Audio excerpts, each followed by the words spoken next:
Mukkam service സഹകരണ ബാങ്കിന്റെ ഭരണത്തിൽ നിർണായക മാറ്റം. ബാങ്കിൽ നിലവിലുണ്ടായിരുന്ന അഡ്മിനിസ്ട്രേറ്റീവ് കമ്മിറ്റിയെ പിരിച്ചുവിട്ട് പുതിയ അഡ്മിനിസ്ട്രേറ്റർ ചുമതല ഏറ്റെടുത്തു. ഹൈക്കോടതി ഉത്തരവിനെ തുടർന്ന് കാസർഗോഡ് ജില്ലാ joint registrar general Satheesh Chandran KV ആണ് പുതിയ അഡ്മിനിസ്ട്രേറ്ററായി ചുമതല ഏറ്റെടുത്തത്.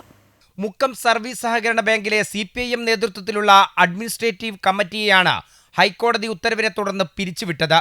പുതിയ അഡ്മിനിസ്ട്രേറ്ററായി കാസർഗോഡ് ജില്ലാ joint registrar general Satheesh Chandran KV ചുമതലയേറ്റു. ഇന്ന് രാവിലെ കോഴിക്കോട് ജില്ലാ ജോയിന്റ് രജിസ്ട്രാർ ഓഫീസിലെ ഉദ്യോഗസ്ഥരോടൊപ്പം ബാങ്കിലെത്തിയ അഡ്മിനിസ്ട്രേറ്റർ നിലവിലുണ്ടായിരുന്ന കമ്മിറ്റി കൺവീനർ KT ബിനുവിനെ വിളിച്ചു വരുത്തി കോടതി ഉത്തരവ് വായിച്ച് കേൾപ്പിച്ച ശേഷമാണ് മിനിറ്റ്സിൽ ഒപ്പിട്ട് ചുമതലയേറ്റത്.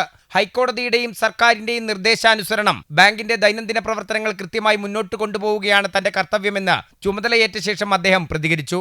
ഏറ്റവും നല്ലൊരു സഹകരണ സാമ്പത്തിക കേന്ദ്രമായിട്ട് മുക്കം ഭാഗത്തുള്ള എല്ലാ സഹകാരികൾക്കും ജനങ്ങൾക്കും സംഘത്തിലെ അംഗങ്ങൾക്കും ഒക്കെ പ്രയോജനപ്രദമാവുന്ന രീതിയിൽ സർക്കാരിൻ്റെയും ഹൈക്കോടതിയുടെയും നിർദ്ദേശാനുസരണം പ്രവർത്തിച്ച് ബാങ്കിനെ ഉന്നതിയിലെത്തിക്കുക എന്നുള്ളതാണ് എൻ്റെ കർത്തവ്യം. മുൻപ് ബാങ്കിലുണ്ടായിരുന്ന UDF ഭരണസമിതിക്കെതിരെയുള്ള അഴിമതി ആരോപണ അന്വേഷണത്തിന്റെ ഭാഗമായാണ് കോടതി ഉത്തരവ് പ്രകാരം അന്നത്തെ ഭരണസമിതിയെ പിരിച്ചുവിട്ടിരുന്നത്.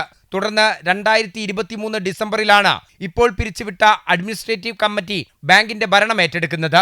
3 വർഷം കൊണ്ട് ബാങ്കിന് 5 കോടിയോളം രൂപ ലാഭത്തിലാക്കാൻ കഴിഞ്ഞതായി സ്ഥാനമൊഴിഞ്ഞ കമ്മിറ്റി കൺവീനർ KT ബിനു പറഞ്ഞു. മുൻ കമ്മിറ്റിയുടെ കാലാവധി ജൂലൈ 19 അവസാനിച്ചെങ്കിലും ഹൈക്കോടതി 10 ദിവസം കൂടെ നീട്ടി നൽകിയിരുന്നു. എന്നാൽ രാഷ്ട്രീയ ഇടപെടലുകളാണ് ഇപ്പോഴത്തെ നടപടിക്ക് പിന്നിലെന്നും ബാങ്ക് തിരഞ്ഞെടുപ്പ് ഉൾപ്പെടെയുള്ള കാര്യങ്ങളിൽ നിയമ നടപടികളുമായി മുന്നോട്ടു പോകുമെന്നും KT ബിനു ഏറ്റെടുക്കാൻ വന്ന സമയത്ത് കോൺഗ്രസിന്റെ മണ്ഡലം ഭാരവാഹികൾ ഉൾപ്പെടെയുള്ള കുറെ ആളുകൾ വന്ന്, അതുപോലെ തന്നെ ലീഗിന്റെ നേതാക്കന്മാർ ഉൾപ്പെടെ വന്നത് അതൊരു ശരിയായ സമീപനമല്ല. രാഷ്ട്രീയം തെരഞ്ഞെടുപ്പിന്റെ അങ്ങേപ്പുറത്തേക്ക് ഉള്ളിലേക്ക് കൊണ്ടുവരുന്നത് ബാങ്കിന്റെ പ്രവർത്തനത്തെ നഷ്ടപ്പെടുത്തുള്ളൂ. Assistant registrar Satheesh T, special grade inspector Nisha, Kunnamangalam unit inspector Sajith എന്നിവരും അഡ്മിനിസ്ട്രേറ്റർക്കൊപ്പം ഉണ്ടായിരുന്നു. സംസ്ഥാനത്ത് ഭരണമാറ്റം ഉണ്ടായതോടെയാണ് CPIM നേതൃത്വത്തിലുള്ള കമ്മിറ്റി മാറി പുതിയ അഡ്മിനിസ്ട്രേഷൻ ഭരണത്തിലേക്ക് ബാങ്ക് വഴിമാറിയത്. അമൃത ന്യൂസ്, കോഴിക്കോട്.